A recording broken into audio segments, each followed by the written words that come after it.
વખત આવે કોઈને છોડતો નથી. અર્જુન, મેં બધી વસ્તુ બનાવી છે, પાપ છુપાવવાની વસ્તુ નથી બધી. આજને તો કાલ 50 વર્ષે 100 વર્ષે બધા આ જન્મમાં બચી ગયા તો બીજા જન્મમાં એ ભોગવવું પડે સાહેબ. એટલા માટે પોતાના ભગવાનને દૂધ પીવડાવવા લાગી. ભગવાને જોયું માં બનીને આવી છે, જે ગતિ માને મળવી જોઈએ એ ગતિ ભગવાને પોતાને આપી છે. આનું નામ ભગવાન, આનું નામ મુરલીધર, આનું દ્વારકાધીશ, આને ટાકર ધણી કયો. અને પોતાના કહેવા લાગી મુચતા મુચતા, મને છોડી દે, મને છોડી દે. ભગવાને કીધું મને પકડતા આવડે છે, છોડતા નહીં. હું જલ્દી કોઈને પકડતો નથી અને પકડું તો છોડતો નથી. ચાહે ભગત હોય, ચાહે સંત હોય, ચાહે પાપી હોય, ચાહે દુરાચારી, મારી શરણમાં આવી જાય, મારી સામે આવી જાય તેને હું ધર્માત્મા બનાવું, ભવસાગરથી પાર કરી દઉં છું. ભલે મને માર વાળી પણ માં બની નાખીશ. અને ભગવાનને ખબર છે કે આગલા જન્મમાં મેં વામન અવતાર લીધો ત્યારે આ બલિની પત્ની હતી રત્નમાલા. મારા રૂપને જોઈને મોહિત થઈ ગઈ કે આવો દીકરો મારા ઘરે હોવો જોઈએ. ભગવાને કીધું તથાસ્તુ. પણ ભગવાને વેરાટ રૂપ લીધું, બલિને બાંધ્યો. ત્યારે આની આ બાઈ બોલી કે આવા છોકરાને ઝેર આપવું જોઈએ. ભગવાને કીધું તથાસ્તુ. અને એ પૂતના બનીને આવી છે. ભગવાને દૂધ સાથે સાથે એનો આત્મા પણ પી લીધો. અસલી રૂપમાં એ ભયંકર રૂપ લીધું, પહાડ જેવું. અને જે કંસનો બગીચો હતો એના બગીચામાં પડી હજારો ઝાડવા ભયંકર અવાજ થઈ.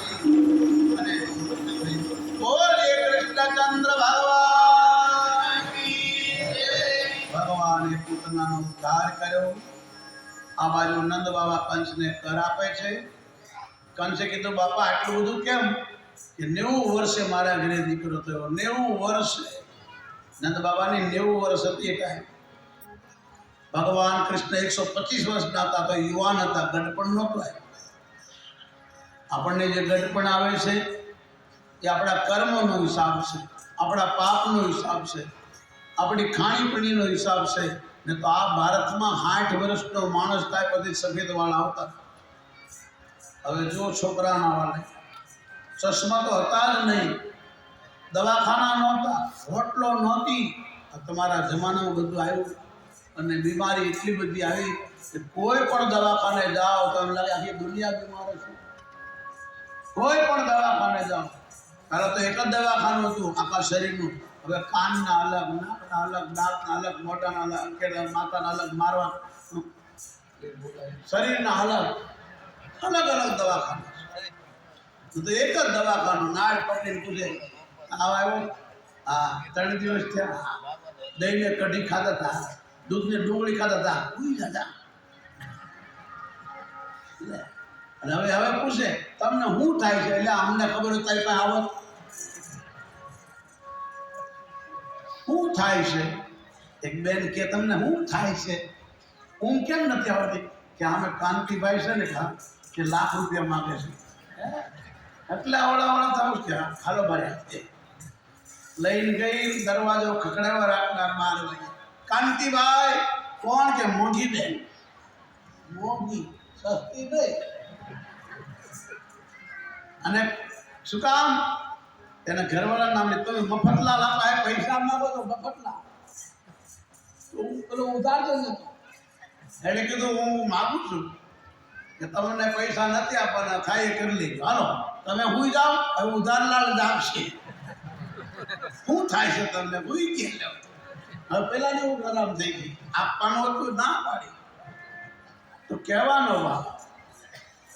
અહીં કોઈનો પાપ છૂટતું નથી.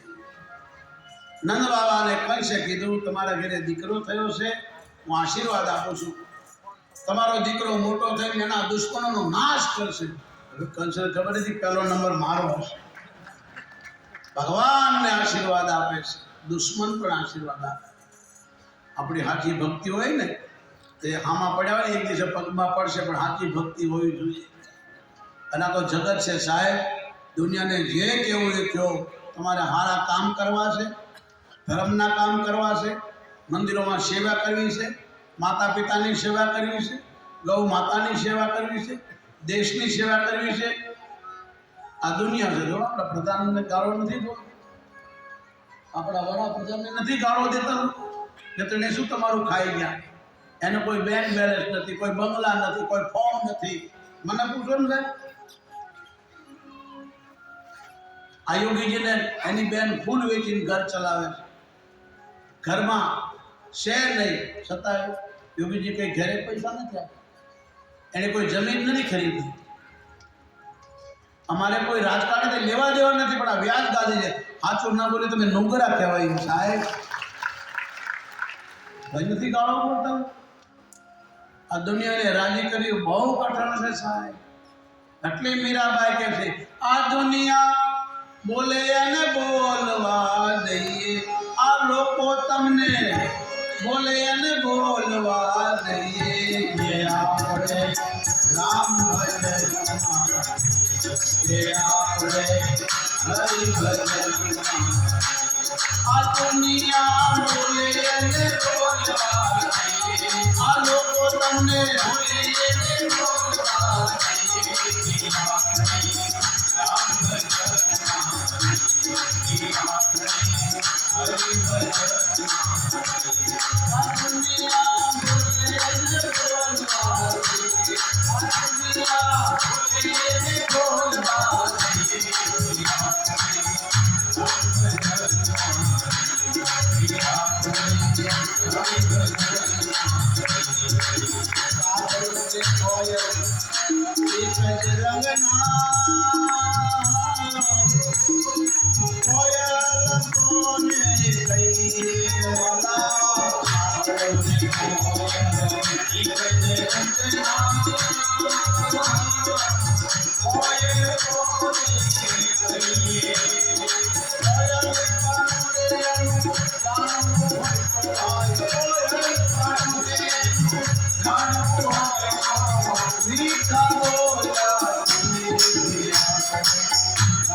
साधु कोने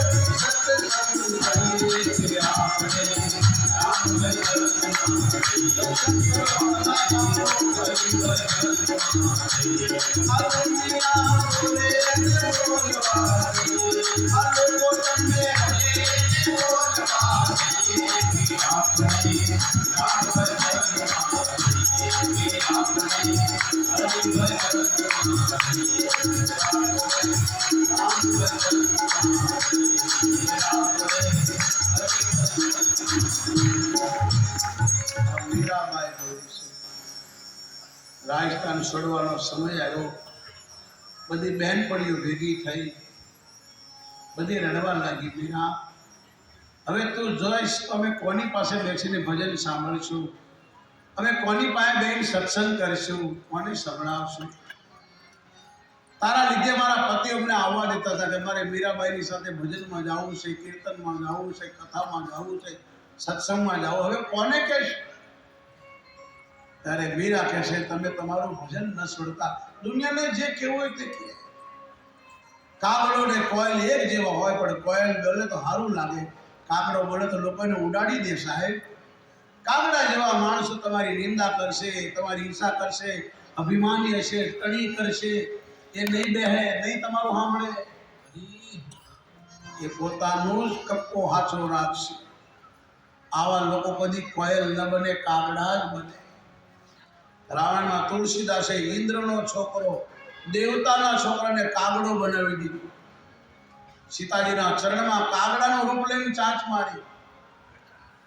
આવા લોકો કાગડા જ બને. કાગડા એટલે બીજાનું ખરાબ કરવું, ખરાબ બોલવું, ખરાબ વાતો કરવી, એમ નામ કાગડા. એ કોયલ જેવું નહીં બોલી શકે. હંસલો ને બગલો બંને એક જેવા છે. હંસની સાથે બેસવાથી સારું સાંભળવા મળે. બગલા જેવા માણસો પાસે બેવાથી નિંદા સિવાય કાંઈ નહીં. બગલા જેવા માણસો તારી મારી કરવી, નિંદા કરવી, ગપ્પા મારવા, ખોટી અફવાઓ ઉડાડવી, આ બગલા જેવા માણસો ના. નુગરો ને સાધુ બે એક જેવા છે, પણ સાધુ કોને કહેવાય, સંત કોને? એની પાસે બેસો. એવું નહીં કે ભગવા પહેરે એની પાસે જ બેસું. ભગવા પહેરે ને પ્રણામ છે. હું સાધુના નામનો રોટલો ખાઉં છું, સાધુની નિંદા નહીં કરું, પણ સફેદ કપડામાં હોય, જો બેઠા છે, અભિમાન છોડીને આવ્યા, કથામાં નથી બેઠા. આપણે ક્યાં નહીં કીધું બેસો? આ તમે નથી બેઠા. બગલા જેવા ન બેસી શકે સાહેબ. મદની માખી પરહરી, દુર્ગંધ હોય ત્યાં જાય. નુગરા નરને ભક્તિ ન ભાવે, કા ઊંઘે ને કા ઉઠી જાય. તુલસીદાસ પોતાનો ઉદ્ધાર કર્યો. પછી તો બંને ભાઈ હળવે મોટા થયા. માં નવડાવે, ધોવડાવે, ખવડાવે, રમવા ફળિયામાં મૂકે, ગૌશાળામાં જતા રહે. ગાયોના શિંગડે વળગી જાય, વાસણના પૂછડા પકડીને દોડે, પડે, ગોઠણમાં વાગે, વળી રડે, વળી માં નવડાવે, ધોવડાવે, વળી પાછા ગૌશાળામાં જાય. ભગવાન ગૌમૂત્રથી નાય. શરીરને પોતાના આખા શરીરે ગાયનું શાણ વાપરે, આખા શરીરે ગાયનું શાણ લગાડે, ગાયના શાણમાં રમે, ગાયના મૂત્રમાં રમે, ગાયનું મૂત્ર પીવે. કારણ કે ભગવાનની કુળદેવી છે ગૌ માતા. સાહેબ, એમ તમારી કુળદેવી છે ને કોડિયારમાં, ચામુંડા, મચ્છુમાં, એમ ભગવાનની કુળદેવી છે ગૌ માતા. એટલે આ દેશમાં ગાયની જય બોલાય. બોલીએ ગૌ માતા. 33 કરોડ દેવતા છે. આ શાસ્ત્રોમાં લખ્યું છે, ખોટું નથી. ગાયને રાખજો, ગાયની સેવા કરજો. આપણી માં છે. ગાય બચશે તો આ દેશ બચશે. ગાય નહીં બચે તો આ દેશ નહીં બચે. ગાયોને તો વરસાદ નહીં આવે, પાણી ક્યાંથી લાવશું? અત્યારથી વેચાતો પીવો છો, વરસાદ નહીં થતો શું કરશો? આપણી વચમાં સંત પધાર્યા છે, તાળીઓથી સ્વાગત કરો. કહેવાનો ભાવ, ભગવાન હળવે હળવે મોટા થયા, ગોપ ગોવાળોને મિત્ર સાથે રમવા લાગ્યા. પછી જોયું ગોપીઓ માખણ લઈ લઈને, દૂધ લઈ લઈને, દહીં લઈ લઈને મથુરા વેચવા જાય. ગોપિયાના બાળકો બધા મધુમંગલ, શ્રીદામા, કનસુકા, ધનસુકા, મનસુકા, કનસુકા, બલસુકા, બધા દુબળા દુબળા. ભગવાને પૂછ્યું આનું કારણ કે મારી માં બધું વેચી નાખે, ડેરીમાં જ ભરી દે, કઈ આપતી જ નથી. અને ડેરી વાળા કઈ એટલો પૈસા નથી આપતા, ભેંસના દૂધના પૈસા વધારે આપે, ગાયના નહીં. એટલે આ ગાયનું દૂધ અમૃત છે કે નહીં. ગોપીઓ જાય માખણ વેચવા, દહીં વેચવા, ઘી વેચવા. 200 રૂપિયાનું હોય, ગોપીને કેટલામાં આપ્યું ઘી? કે 200 રૂપિયા કે 50 આપવું છે? આટલું શોષણ આ સમાજ કરે છે. લારી વાળાને બિચારાને ટમેટા કેમ આપ્યા? કે બેન 50 રૂપિયા કિલો. 40 આપવું છે બેન, 35 લે ને, 5 રૂપિયા મારા ઘરનો છોકરા ખાય આપવા જાય, લઈ જાઓ. વાણી ખરાબ આપો. 5 મરચા વધારે લઈ લેવાના, ધણિયા વધારે લે, અને મોટા મોટા શોપિંગમાં જાય તો ત્યાં કાંઈ નહીં, આવડું મોટું બિલ આપે, લઈ લેવાનું. પેલો બિચારો માર્કેટમાંથી વેચાતી લાવે, લારીમાં વેચે, ઘેરે ઘેરે ફરે, શેરીઓમાં ફરે. શું ભાવ છે કારેલાનો? લઈ જાઓ, મફત મળે. લાવ આખી લારી આપો. મોટા મોટા શોપિંગમાં જાઓ, મને કોઈ તકલીફ, પણ ગરીબોનું શોષણ ન કરશો સાહેબ. એ માર્કેટમાંથી વેચાતું લાવે છે, અને છોકરાઓ છે બાર બધા. હવે કોઈને કહે છે ને મકાઈ કેટલામાં આપી? કે બાપુ 30માં. હવે એને ના કંઈ વિષય, કારણ કે ગરીબ છે, એ ખરીદીને લાવ્યો છે, અને બાળ બચ્ચા છે, અને 5 રૂપિયા વધારે આપો અને તમને બધું આવડે આશીર્વાદ મળશે, રાજી થશે. કોકનું સારું વિચારજો, ઈશ્વરે તમને આપ્યું તો કોઈને મદદ કરજો. એટલા માટે ભગવાને મિત્રોને કીધું આથી ગોપીઓનું માખણ મથુરા ન જવું જોઈએ. આ કચ્છના પહેલવાનો ખાય, શહેરના લોકો પૈસાવાળો આપણી માતાઓને ઠગે, લૂંટે, અને માખણ લૂંટી લૂંટીને, દહીં લૂંટી લૂંટીને, દૂધ લૂંટી લૂંટીને ખાઓ, પણ શહેરમાં ન જાઓ. આપણી માતાઓ 4 વાગે ઉઠે, વાહિદા કરે, અને દૂધ, દહીં, માખણ વેચવા જાય તો અડધી કિંમતમાં કોઈ લે છે. માખણ લેવું, દૂધ લેવું, દહીં લેવું તો 10 જણા ભાવ પૂછે, 1 જણો લે. આ ભગવાન કૃષ્ણે મના કરી, શહેરમાં ન. ગોકુળનું માખણ ગોકુળમાં જ રહેવું જોઈએ. અને ગોપ ગોવાળા સાથે ભગવાન ઘેરે ઘેરે ચોરીઓ કરે છે. આ ગોપીઓ હતી સ્ત્રી, પણ રામા અવતારના બધા સંતો હતા, બધા તપસ્વીઓ હતા. એ બધા ગોપીઓ બની બનીને આવ્યા છે, અને ભગવાન માટે માખણ બનાવે, કીર્તન કરતા કરતા. એટલે ભગવાન એના ઘરે જાય. જે ગોપીઓ ભગવાનનું ભજન કરતા કરતા ભોજન બનાવતી, ભગવાનનું ભજન કરતા કરતા માખણ મળતી, એના ઘરે જતા. બાકી ઘણા અભિમાની હતા, એના ઘરે ભગવાન નહોતા જતા. યશોદામાને થયું બધે ચોરી કરી કરીને ખાય છે, આ મારા નોકર ચાકર બનાવે છે, એટલે કદાચ નહીં ખાતો, એટલે મારી જાતે બને. ભગવાન 7 વર્ષના હતા તો માનું દૂધ પીતા હતા. આજે કોઈ પાય છે એમાં? જન્મો નથી, બોટલ મોઢામાં પકડાય નથી, બોટલ લઈને માં કઈ મોટો થાય, બોટલમાં જીવે પછી, બોટલ જ માં બની જાય. દવાખાનામાં જન્મ, આખી જિંદગી દવાખાનામાં જાય, બસ કને ઉપાય ક્યાં જાવ? દવાખાને જાઉં છું. આખી જિંદગી દવાખાનામાં દોડે. બીમાર પડો તો જાગ્યો હો સાહેબ, હું વિરોધી નથી, હું પણ દવા લઉં છું. ડૉક્ટર પાસે જાવું, ડૉક્ટર બધા ભગવાન છે સાહેબ, આપણા શરીરના રોગને મુક્ત કરે. હું ડૉક્ટરનો વિરોધ નથી, કોઈ જાતિનો વિરોધ નથી, કોઈ વર્ણનો વિરોધી નથી, પણ આ ભગવાનના શબ્દો છે. વાંચો ભાગવત. આજથી શહેરમાં માખણ, દહીં, દૂધ નહીં જવું જોઈએ. આ ગરીબોનું શોષણ કરે છે. અને યશોદામાં બેઠા છે, ભગવાનને દૂધ પીવડાવીને સુવડાવી દીધા. માએ નાહી ધોઈને સુંદર વસ્ત્ર પહેર્યા, શરીર મોટું છે, વેણી લગાડી અને પારણિયામાં ભગવાનને સુવડાવી, પગના અંગૂઠે દોરી બાંધી પારણીઓ ઝુલાવતા ઝુલાવતા માં દધી મથન કરીને ગાય છે, પારણીઓ બંધાય મારો લાલો કોટી જાય, પારણીઓ બંધાય માં યશોદાજી ગાય, લાલો મારો પારણિયા તારે કોટી જાય, લાલો મારો પારણિયા તારે કોટી જાય। યશોદાજી ગાય, લાલો મારો પારણિયા તારે કોટી જાય, લાલો મારો પારણિયા તારે કોટી જાય। મારા લાલાની જીકે માતા હિતાવળી સાથે દહીં મથન કરે, એ મારા લાલાને જીકે જાઓ,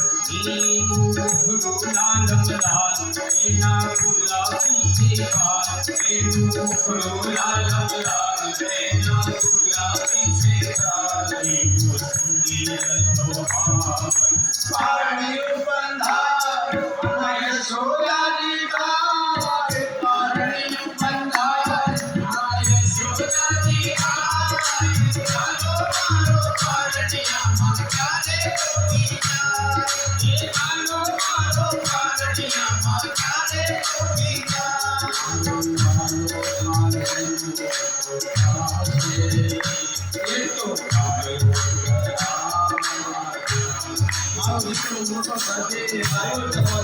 મારું નામ મળતા છે।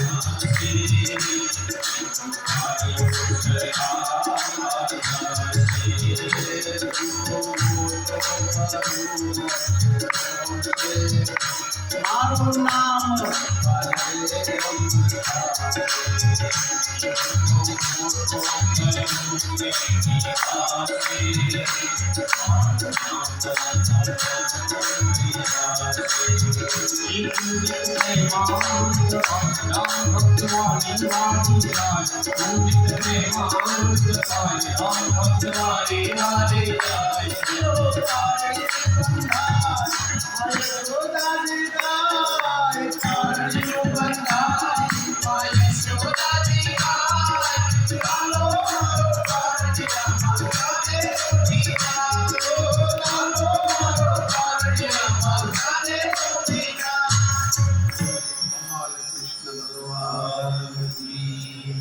આગળની કથા